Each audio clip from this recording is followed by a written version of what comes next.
안녕하십니까. 알파스 장착 초분광 카메라를 활용한 광해복구 사면 관리라는 주제로 발표하는 팀 JBNU 락입니다. 저는 발표자 학부 4년차 정근수이고 팀원으로는 김한림, 서지원, 이동규로 구성되어 있습니다. 지도 교수님은 조상우 교수님이십니다. 그럼 발표 시작하도록 하겠습니다. 첫 번째로 기술 배경에 대해 설명하겠습니다. 한국광해광업공단의 사업 중 광해복구 및 사후관리에는 오염수질 개선, 토양오염 개량 복원, 광물 찌꺼기 유실 방지, 산림 복구 및 토지 복구, 집안 침하 방지 및 복원, 소음, 진동, 먼지 날림 방지로 총 6개 분야로 나누어져 있습니다. 저희 팀은 이 중 집안 침하 방지 및 복원 분야에 주목했습니다. 싱크홀이나 안반사면 붕괴 등의 집안 침하는 귀중한 인명과 재산에 큰 피해를 줄 수 있습니다. 이를 예방하기 위해 집안 안정성 조사, 지방 보강 및 복원 작업 등이 필요합니다.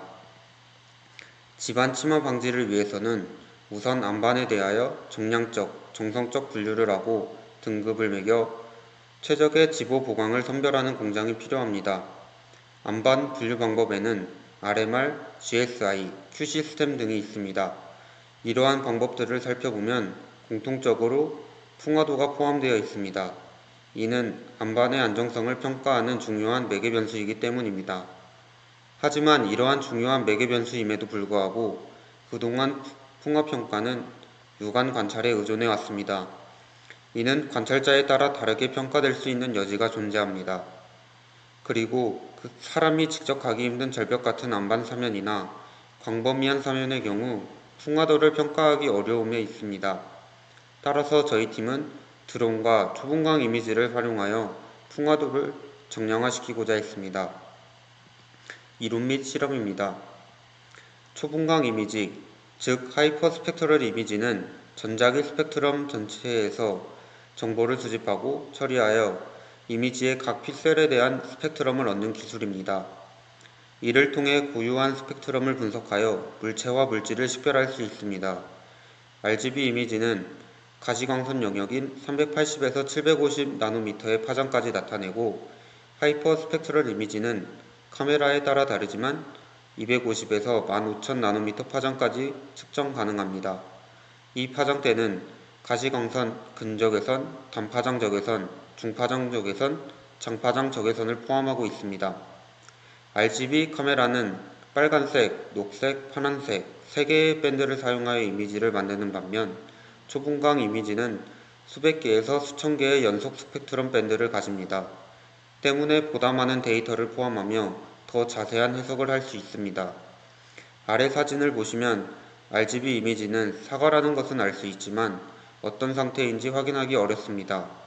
하지만 하이퍼 스펙트럴 이미지를 통해 보면 사과가 어디가 상했는지, 어떤 곳이 수분이 부족한지 등을 확인할 수 있습니다. 저희는 이를 암석의 풍화도를 확인하기 위해 사용하였습니다. 풍화도와 스펙트럴 파장의 관계를 살펴보면 스펙트럼 이미지에서 601, 550 나노미터 및 993, 450 나노미터의 파장 비율을 사용하여 풍화된 영역과 틈새 영역을 설명할 수 있습니다.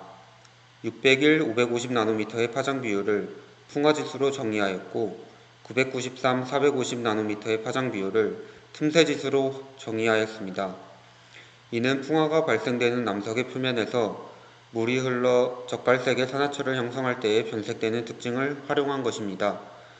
이러한 변색은 풍화의 지표로서 활용하기에 적합하다고 할 수 있습니다. 또한 파란색과 NIR 밴드 사이의 비율은 간극 감지에 좋은 대비를 제공합니다. 이 점을 이용해 틈새 지수를 결정하였습니다. 실내 실험 시료 수집 및 제작 과정에서 1차적으로 풍화 정도에 따라 시료 그룹을 나눴습니다. 발파 현장에서 집안 하부층, 중부층, 상부층에서 취득한 시료를 각각 로우 웨덜드, 미들 웨덜드, 하이 웨덜드로 분류하였습니다. 그 후 2차적으로 슈미트 해머를 이용해 압축 강도를 확인하였습니다. 그 이유는 풍화가 심할수록 압축 강도가 작아지는 특징이 있기 때문입니다. 하나의 시료당 4번씩 경도를 측정하였고 압축 강도 추정표를 이용해 평균 추정 압축 강도를 산출하였습니다. 표를 보면 약한 풍화부터 높은 풍화가 일어난 시료 순으로 압축 강도가 작아지고 있는 것으로 보아 분류가 잘 되었음을 알 수 있습니다. 실내 실험에 사용한 장비로는 하이퍼 스펙트럴 카메라가 있습니다. 레조넌사의 PICAL을 사용하였고 장비 스펙은 400에서 1000나노미터의 파장대 촬영이 가능하고 레이어 수가 281개인 모델입니다. 실내 실험을 진행할 때는 타워에 카메라를 장착하고 측면으로 움직이는 판을 이용해 파노라마 형식으로 촬영을 진행하였습니다. 실험 과정으로는 우선 카메라를 포커싱 캘리브레이션하는 과정을 진행하였습니다. 카메라는 거리와 빛의 세기에 따라 영향을 받기 때문에 반사도와 흡수율 등을 조정하였습니다.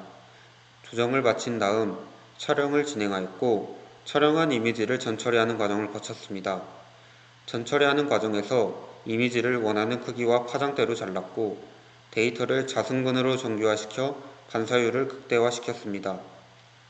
전처리 과정을 마치고 풍화지수와 틈새지수를 이용하여 그레이스케일화 하였습니다. 마지막으로 특정 인계값을 적용하여 면적을 비율화하였습니다.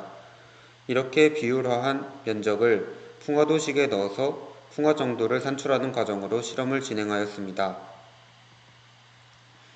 가장 낮은 풍화 시료를 이용해 풍화 구간과 비풍화 구간 스펙트럼을 비교해 보았습니다. 풍화 구간과 비풍화 구간의 스펙트럼 차이를 보시면 비풍화 구간의 경우 일반적으로 반사율이 모든 파장 구간에서 비슷한 양상을 나타내었고 풍화 구간의 경우 변색 및 간극의 영향으로 스펙트럼 단파장의 영역에서 비교적 낮은 반사율을 나타내는 차이가 있었습니다. 따라서 풍화지수 및 틈새지수는 풍화 구간에서 더 높은 값을 나타내는 것을 알 수 있습니다. LW, 약한 풍화 시료의 스펙트럼 분석 결과입니다. 각각의 시료에 대해서 임의의 9개수에서 10개수에 대해 조사를 하였습니다.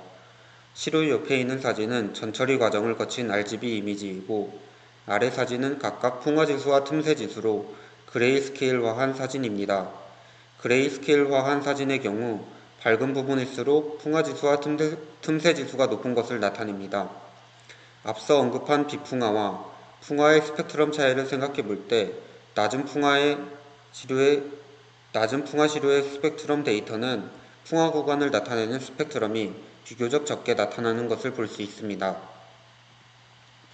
MW 중간 풍화 시료의 스펙트럼 분석도 LW와 마찬가지로 임의의 구간을 정해서 진행하였습니다.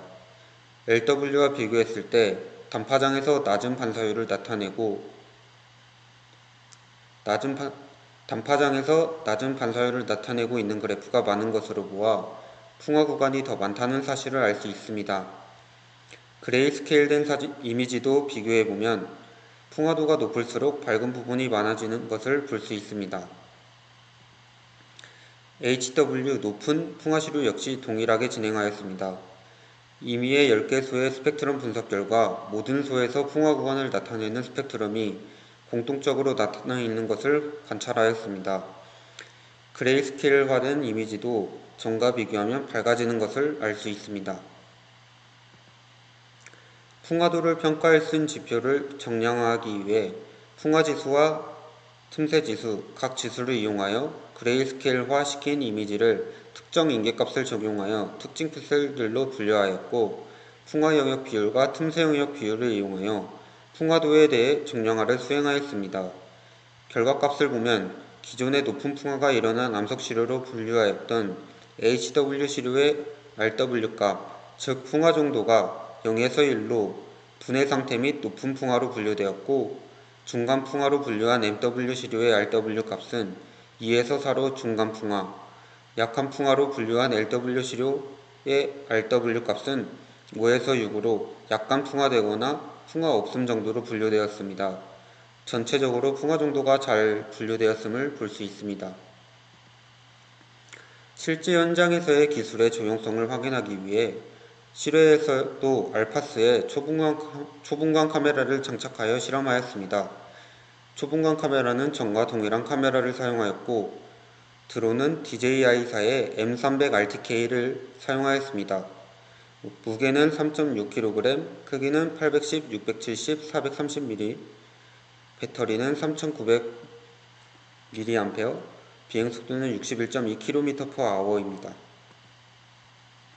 실외 실험은 충청남도 논산시 양촌면 국도에 인접한 사면을 촬영하였습니다.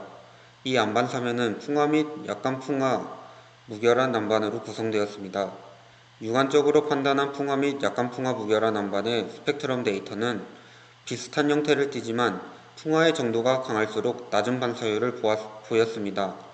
실내 데이터와 비교했을 때 풍화가 되지 않은 영역에서의 스펙트럼 파장 형태의 차이는 존재하나 풍화된 부분에서의 스펙트럼 파장 데이터의 형태는 유사한 경향을 나타내었습니다.